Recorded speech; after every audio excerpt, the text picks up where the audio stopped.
আল্লাহর নবী বিশ্ব নবী যেদিন জন্মগ্রহণ করবেন, মক্কার সমস্ত এরকমভাবে সমস্ত আকাশ বাতাসগুলো রহমতে ভরে গিয়েছিল। মনে হচ্ছিল মেঘলা মেঘাচ্ছন্ন আকাশ, বৃষ্টি নামবে, কিন্তু আসলে বৃষ্টি নাই। যেহেতু এই দুনিয়ার সর্বশ্রেষ্ঠ পয়গম্বরের জন্ম হবে, এই জন্য আল্লাহ তাআলা দুনিয়াকেও রহমতে ভরপুর করে দিয়েছিলেন। রহমাতুল লিল আলামিনের আগমন ঘটবে, আকাশ বাতাস মুখরিত করেছিলেন, শান্তিময় হয়ে গিয়েছিল সেই দিন। মুসলমান ভাইয়েরা আমার, আল্লাহর নবী বিশ্ব নবী আখিরি পয়গম্বরের যেদিন জন্মগ্রহণ করবেন, ওই দিনকে ঘরের ভিতরে কিতাবের ভিতরে এসেছে এরকমভাবে বিবি আসিয়াকে আনা হয়েছিল। কিন্তু বিবি আসিয়া ফিরাউনের স্ত্রী, তিনি তো আগেই দুনিয়া থেকে বিদায়। ঈসা নবীর মা মরিয়ম আলাইহিস সালামকে আনা হয়েছিল। এইভাবে আকাশ থেকে ফেরেশতাদের মাধ্যমে আল্লাহর নবীর জন্ম গ্রহণ করেছিলেন। মা আমেনার উদরে আল্লাহর নবীর জন্মগ্রহণ করার পরে দাদা আব্দুল মুত্তালিব এত খুশি হয়ে গিয়েছিলেন, কিতাবের ভিতরে এসেছে অনেকগুলো উট কোরবানি করেছিলেন। সুবহান। দাদা আব্দুল মুত্তালিব খুশি হয়ে গিয়েছিলেন, আমার নাতি আসবে আজকে পৃথিবীর বুকে।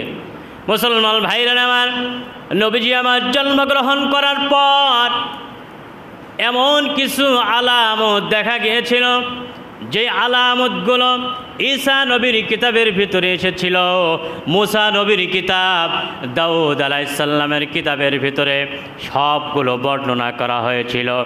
আল্লাহর নবীকে ছোটকাল থেকেই সমস্ত শরীরকে আবৃত করা হয়েছিল। যখন নবীজি আমার হাঁটা শিখলেন, অনেক ঘটনা। নবীজি যখন হাঁটা শিখলেন, ছোট্ট তখনও দুধ খায়। এরকমভাবে আগে একটা নিয়ম ছিল, সন্তান জন্মগ্রহণ করার পরে সন্তানকে অন্য মহিলার কাছে লালন পালনের দায়িত্ব দিত। তেমনিভাবে আরবের অনেক ধনাঢ্য ব্যক্তিরা এসেছিল। সমস্ত ধনাঢ্য ব্যক্তি খুঁজে খুঁজে বার করলো কাদের সন্তান আছে। ধনীগুলো দেখতে লাগলো, সবাই ধনী সন্তানদেরকে নিয়ে চলে গেল। আমার নবী এতিম নবী, এদিকে আল্লাহর এরকমভাবে মা আমেনা এখনো বেঁচে আছেন, মৃত্যুবরণ করেন নাই। আল্লাহর নবীকে একজন নিতে আসছে, সে অত্যন্ত গরিব মানুষ, তার উট কিন্তু চলে না। একসঙ্গে আসছে সবাই, ধনী ব্যক্তির বাচ্চাদের নিয়ে চলে গেল। উটটা দুর্বল, চলতে পারে না। আস্তে আস্তে আসছে, এসে দেখে সব ধনী ব্যক্তিরা ধনী ব্যক্তিদেরকে বাছাই করে নিয়ে চলে গেছে। হায় হায়, একটা বাচ্চা পড়ে আছে, একটা মাত্র বাচ্চা, যার বাবা নাই। আল্লাহর নবীর জন্মের পূর্বেই বাবা আব্দুল্লাহ দুনিয়া থেকে বিদায় হয়েছে।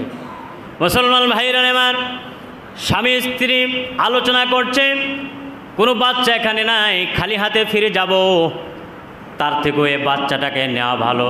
বাপ নাই তো কি হয়েছে, তাই নিয়ে যায়। স্বামী স্ত্রী আলোচনা করে যখন আল্লাহর নবীকে কোলে তুলে নিলেন, নেওয়ার পরে আল্লাহর নবীকে নেওয়ার পরে যখন উটের পিঠে উঠলেন, হাদিস শরীফে এসেছে ওই স্বামী স্ত্রীর যেই উটটা এনেছিলেন দুর্বল উট, চলতে পারে না, ওই উটটা এমনভাবে চলা শুরু করে দিল, তাদের সাথীদেরকে এরকমভাবে পিছে ফেলে দিল। সুবহান। তাদেরকে ধরছে রাস্তার মাঝে, ধরার পরে এখন উট এত জোরে চলে, আল্লাহর রহমত তাদের উপরে, উটের উপরে নাজিল হয়ে গেছে। সুবহানাল্লাহ। অনেক লম্বা ঘটনা। আমার নবী ছোটকাল থেকে আদর্শবান ছিলেন। যখন এই বিবি হালিমাতুস সাদিয়া, হালিমা দুধমা হালিমা রাদিয়াল্লাহু তাআলা আনহা, তিনি যেই দুধটা আমার নবীকে দিতেন, ওই দুধটাই খেতেন। তার আর একটা ভাই ছিল, ওই ভাই যে দুধ মুখে দিতেন আমার নবী কোনোদিন তার হক নষ্ট করেন না। সুবহান। দুই ভাই, হালিমার আর একটা ছেলে ছিল, দুজনই দুধ খায়। সে যে দুধ পান করে আমার নবী ওই দুধে কোনো দিন জীবনে মুখ দেয় নাই। ছোটকাল থেকেই আদর্শ এবং ইনসাফওয়ালা নবী ছিলেন। সুবহান।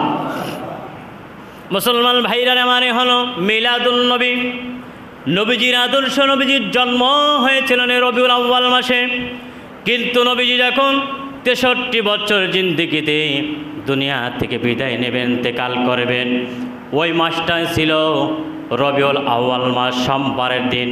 জন্ম সোমবারে, মৃত্যু সোমবারে।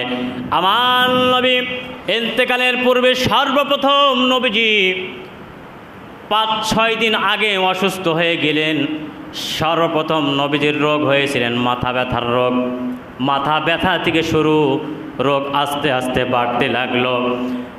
মুসলমান ভাইরা আমার, নবীজি যেদিন ইন্তেকাল করবেন ওই দিনকে নবীজির তার বিবি জয়নব রাদিয়াল্লাহু তাআলা আনহার ঘরে তার শয্যায় তো পালা ছিলেন, কিন্তু সমস্ত স্ত্রীরা বললেন যে আজকে আমরা নবীজিকে আয়েশার ঘরে দিয়ে দেব। আয়েশা যেহেতু ছোট স্ত্রী, আয়েশা খেদমত বেশি করতে পারবে।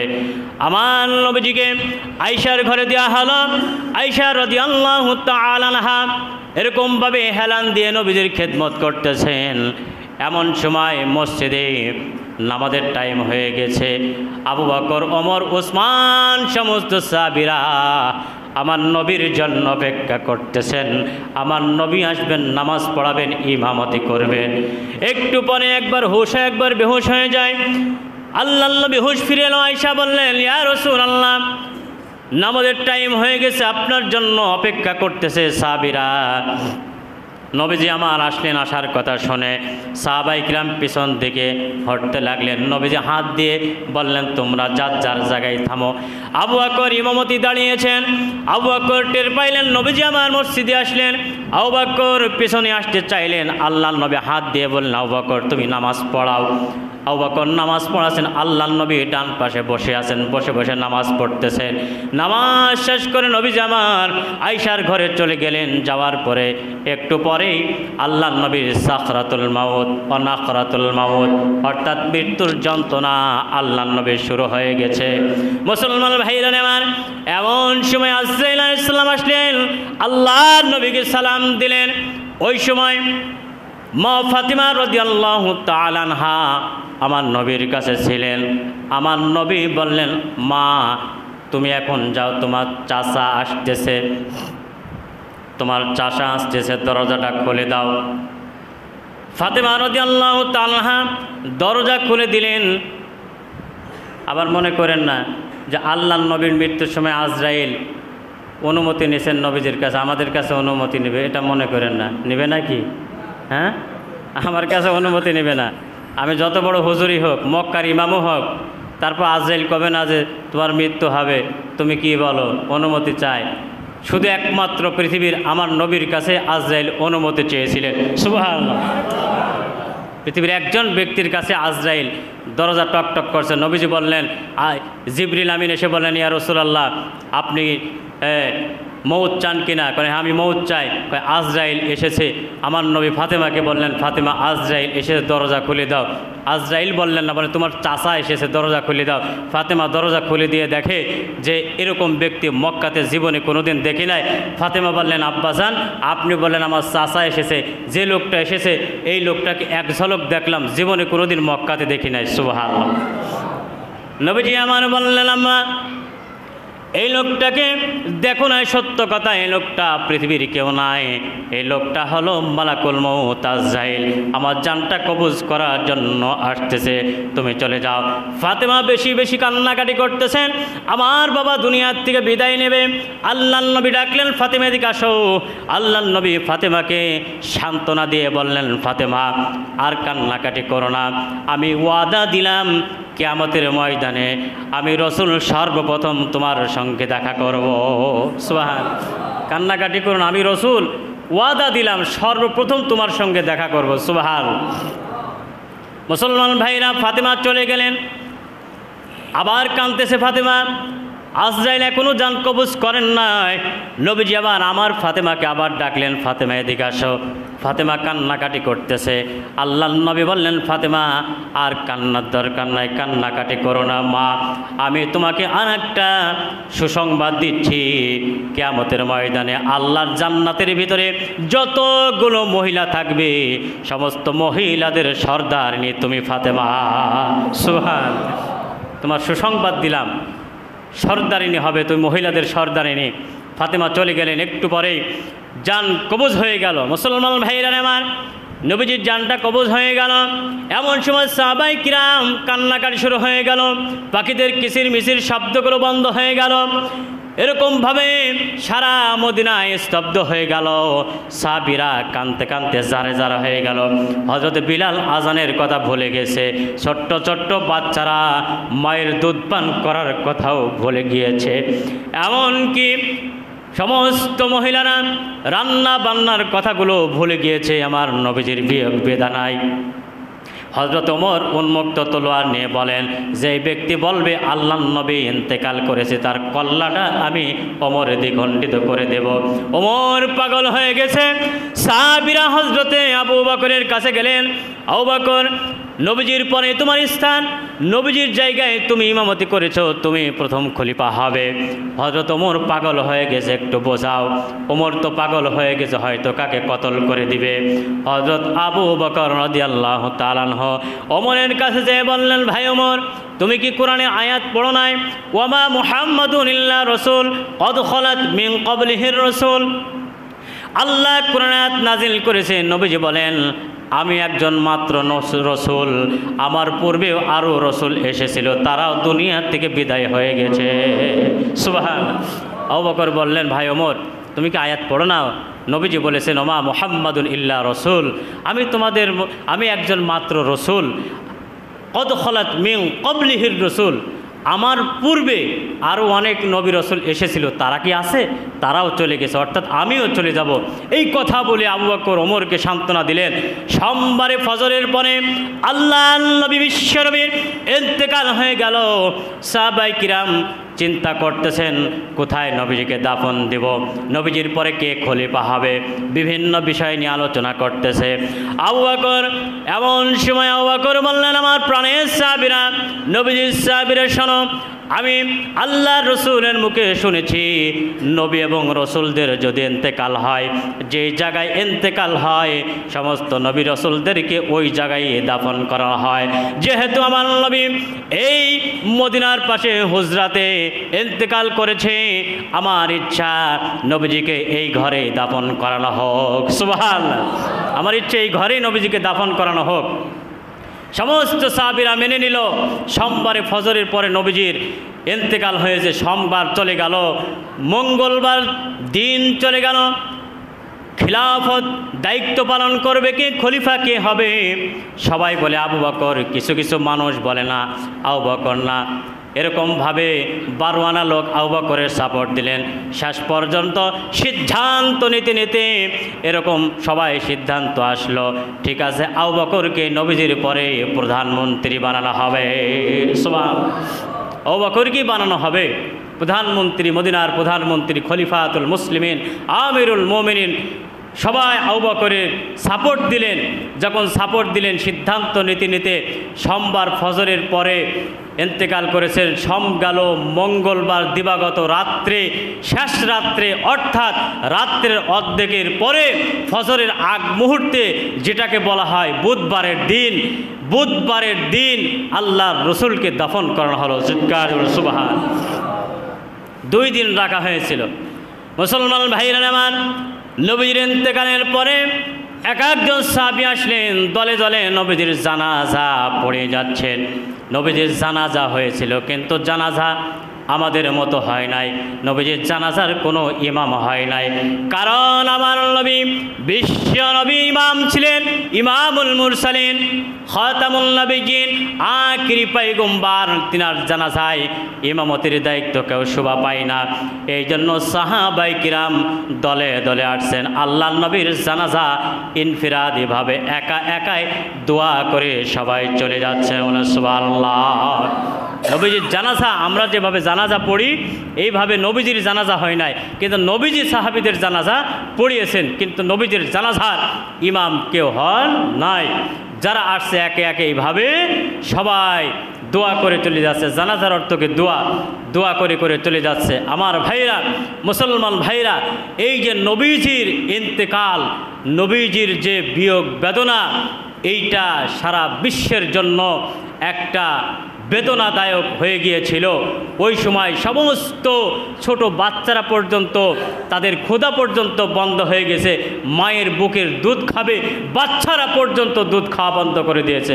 সুবহানাল্লাহ বলেন। কি যেন হয়ে গেল, একটা কি যেন হয়ে গেল। সাহাবায়ে কিরাম কাঁদছেন। ওমর রাদিয়াল্লাহু তাআলা এইভাবে উন্মুক্ত তলোয়ার নিয়ে তিনি বলছেন, যে ব্যক্তি বলবে আল্লাহর নবী ইন্তেকাল করেছে তার কল্লা আমি দ্বিখণ্ডিত করে দিব। এরকমভাবে ওমর পাগল হয়ে গেছে, সাহাবায়ে কিরাম পাগল হয়ে গেছে। এরপরে হযরত আবু বকর রাদিয়াল্লাহু তাআলা আনহু তিনি খিলাফতের মসনদে বসলেন, খিলাফতের দায়িত্ব পালন করলেন। এরপরে আল্লাহর রসুলকে দাফন করানো হয়েছিল বর্তমান নবীজির যে জায়গায় কবর অর্থাৎ রওজা শরীফ, এই জায়গাটা হচ্ছে মদিনা মসজিদের পাশেই নবীজির হুজরাখানা ছিলেন। নবীজি এখানে থাকতেন, হযরত আয়েশাও থাকতেন এখানে। এই জায়গায় নবীজির যখন দাফন হয়ে গেল, আম্মাজান আয়েশা মনে মনে ভাবছেন যে এক পাশে নবীজির দাফন হলো আর এক পাশে আয়েশা থাকতেন। নবীজি যেখানে এরকমভাবে শুয়ে আছেন মৃত অবস্থায়, আর আয়েশাও পাশে আছে জীবিত অবস্থায়। আমাদের যদি স্ত্রীদেরকে বলা হয় যে এত দামি একটা বিল্ডিং করছে, বিদেশি টাইলস মার্বেল পাথর দিয়ে 5 তলা বাড়ি করছে, বেচারা মারা গেছে, তুমি যে রুমে আসো ওই রুমে দাফন করানো হোক, আমাদের স্ত্রীরা কি মানবে? ওরে বাপ রে বাপ, রাত্রি এসে যদি সখী না কই ডাক দেয় আমার কাজ শেষ, ওর তাড়াতাড়ি নিচে নামাও, ঠিক কি না? এত দামি বিল্ডিং করে দিল, টাকা পয়সা খরচ করি, মরার পরে কই তাড়াতাড়ি নিচে নামাও। ও আর কাছে রাখবেন, ও আর আবদুল্লাহ নাই, ও এখন লাশ হয়ে গেছে। কি হয়েছে? লাশ, তাড়াতাড়ি নামাও। কিন্তু আয়েশা বলেন আমার স্বামী ঘুমিয়ে আছে এক পাশে আর আমি এক পাশে জীবিত থাকি, রাত দিন 24 ঘন্টা ইবাদত করি, আমার কোনো ভয় লাগে না। সুবহানাল্লাহ। আয়েশা বলেন আমি নিয়ত করেছি আল্লাহর রসুলের এক পাশে খালি আছে, যেই জায়গাটায় আমি এখন থাকি আমি ওই জায়গাটা আমার মৃত্যুর পরে থাকব। কিন্তু মৃত্যু, আল্লাহর নবীর মৃত্যু হওয়ার পরে আবু বকরের মৃত্যু হয়ে গেল। আবু বকরের মৃত্যুর পরে আয়েশা বললেন আমার স্বামীর পাশে অর্থাৎ নবীজির ডাইন পাশে আবু বকরকে দিয়ে দাও, আর বাম পাশটা খালি আছে। আয়েশা বলেন আমি মৃত্যুর পরে বাম পাশটা আমাকে তোমরা দিবা, যেটা আমার বাবা আমার স্বামী, এখানে কোনো সমস্যা নাই, সমস্যা হবে না। কিন্তু যখন ওমর রাদিয়াল্লাহু তাআলা আনহু মৃত্যুবরণ করলেন, ওমরের ছেলে আবদুল্লাহ যেয়ে আম্মাজান আয়েশার কাছে বললেন আম্মাজান আমার বাবা তো দ্বিতীয় খলিফা ছিলেন ওমর, ওই যে পায়ের দিকে একটা জায়গা আছে, আমার বাবার জন্য জায়গাটা দেওয়া যায় না? আয়েশা বলেন যে সে দ্বিতীয় খলিফা ছিল, কিভাবে আমি এখন নিষেধ করব না করব? আমি রাজি হয়ে গেলাম। আমি বললাম ঠিক আছে, তোমার বাবাকে আমার জায়গাটা দিয়ে দিলাম। সুবহানাল্লাহ। এক পাশে ডান পাশে আবু বকর আর বাম পাশে ওমর, আর পায়ের দিকে একটা জায়গা আছে, ওই জায়গাটা রেখেছেন আল্লাহর একজন নবী ছিলেন, আল্লাহর রসুলের পূর্বে যিনি ঈসা নবী, ঈসা নবীকে আল্লাহ পাক উপরে উঠিয়ে নিয়েছেন। ঈসা নবী দুনিয়াতে আসবেন, জীবিত হয়ে নবীজির উম্মত হয়ে আসবেন। এই ঈসা নবী যখন ইন্তেকাল করবেন, রসুলের পায়ের যে জায়গাটা আছে ওই জায়গাটা ঈসা নবীর জন্য রাখা হয়েছে। সুবহানাল্লাহ। মুসলমান ভাইরা, এই জন্য মিলাদুন নবী আর সিরাতুন নবী দিয়ে আমরা শুধু মারামারি করি। অতএব মিলাদুন নবীর অর্থ হলো আপনার শুধু নবীজির জন্ম বৃত্তান্ত আলোচনা করা, আর সিরাতুন নবীর অর্থ হলো নবীজির জন্ম থেকে নিয়ে মৃত্যু পর্যন্ত 63 বছরের আদর্শ যে নবীজি রেখেছেন, যেই সুন্নত রেখেছেন, সেই আলোচনাগুলো করার